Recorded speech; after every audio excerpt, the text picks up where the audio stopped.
happy birthday! Congratulations on finally turning 18. At dalagang-dalaga ka na, hindi ka na tiny little girl na karga-karga dati ni Ate Beth. It's been a long road, I know, but I'm sure you're excited to see where your life is going to take you. Happy birthday! Happy birthday to you. Happy birthday to you. Happy birthday, happy birthday, happy birthday to you. Happy birthday, Ate Chichi. Sabi mo. Hi, Chichi. Ngayon, dalaga ka na. You're now a teens. 18 years old and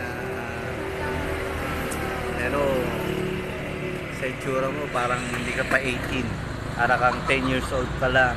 Baby face. Oo, baby face. Chichi, wishing you all the best and your mga pangarap mo sa buhay mo ay matupad mo. And siyempre sa pagmamahal ng iyong mga magulang, alam ko laging sila nandyan na supportive sa mga pangarap mo. Hope to see you soon na makarating uli kayo dito sa Pilipinas. Happy birthday! Happy birthday! Say happy birthday! Happy birthday! Happy birthday! Hi Archie! Wishing you a year filled with new adventures, great achievements, and endless happiness. Happy 18th birthday Archie! God bless! Hi Archie! Happy birthday! 18 mo na pala, dalaga ka na. Maalala ko noong araw, nung bata ka pa, inaalagaan pa kita. Lalo na nung kinuha kita doon sa Maynila, parang iuwi sa Dumpa, iyak ka ng iyak. Ayaw mo sa akin, simakoy lang gusto mo. Yan maalala ko. Tapos yung medyo malaki-laki ka na, yung umakyat ka sa mangga, na talaga yung mga remembrance sa iyo. Ngayon, 18 anyos mo na, sana iwasan mo nang magpaligaw, magipag-boyfriend, mag-aral ka muna mabuti, kasi masarap ang dalaga. Tingnan mo si Tita Lam mo. In-enjoy niyang pagkadalaga niya, 42 years old na nag-asawa, pero huwag mo na rin abutin yan. Kaya, ang may papayo ko lang sa iyo, pakasipag ka, tulungan ng mga magulang mo, pag wala kayong pasok, dahil yan lang naman ang inaasahan nila sa inyo. At sa ngayon, nandito kami ni Tita Lab mo, na nag-iisa ako dito sa bahay. Nakakulong, dahil hindi ako makalabas, alam nyo na rin, hindi ako makalakad kung wala akong kasama. Kaya ginadalangin ko sa Panginoon na sa akin bigyan pa ako ng mahabang buhay para magkita-kita tayo ulit. Kailan kaya yun? Sige, happy birthday na lang. I love you.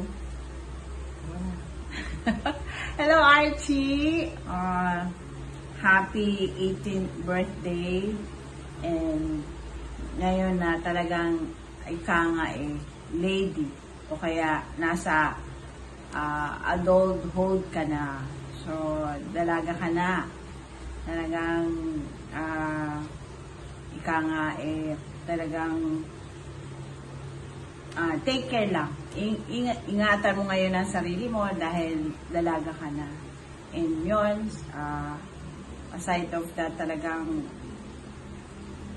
nagpapasalamat kami kasi nagkita-kita pa tayo dito. And yun, isa ka sa, siyempre, pamangkin ko na inalagaan din, and natutuwa lang din ako noon yung noon pag si Daddy may gusto kang gawin pero ayaw ni Daddy ba? Papa, I don't know. Daddy. So ako yung tinatawag mo para i-rescue ka, i-rescue ka na huwag pagalitan, wag ganun. And I remember din na dito ka natuto sa Pangasinan na maglakad. So, yun, isang yun, kaya memorable na natin. And yun, natuto ka dito maglakad at natuto ka talagang magsalita din. And nandun na talaga yung iyakin ka. Iyakin, parang gano'n, puro ka na lang iyak yung, nung during baby ka pala. Baby ka pa. And now, lady ka na. You are lady na. So, yun, we are so happy na may dalaga na kaming pamangkin. And yun nga, sabi nga ni lola mo, your grandma, no boyfriend muna. Kasi, enjoy mo lang yung pagka adult lady mo na. So, yun, wag, i-pursue mo yung pangarap mo, yung dream mo sa life mo. And, of course, isama mo yan. Ipag-pray mo lang lagi kung ano yung gusto mo sa buhay mo. At, yun, include mo lang yung parents mo, kung ano yung gusto mo sa buhay mo para yung journey mo maging maayos lang. So yun, in behalf na hindi kami malayo tayo sa isa't isa. Pero, ayun, happy birthday. And enjoy mo lang yung birthday mo ngayon. I love you, Archie. And, balik kayo ulit dito sa Pilipinas. Bye-bye!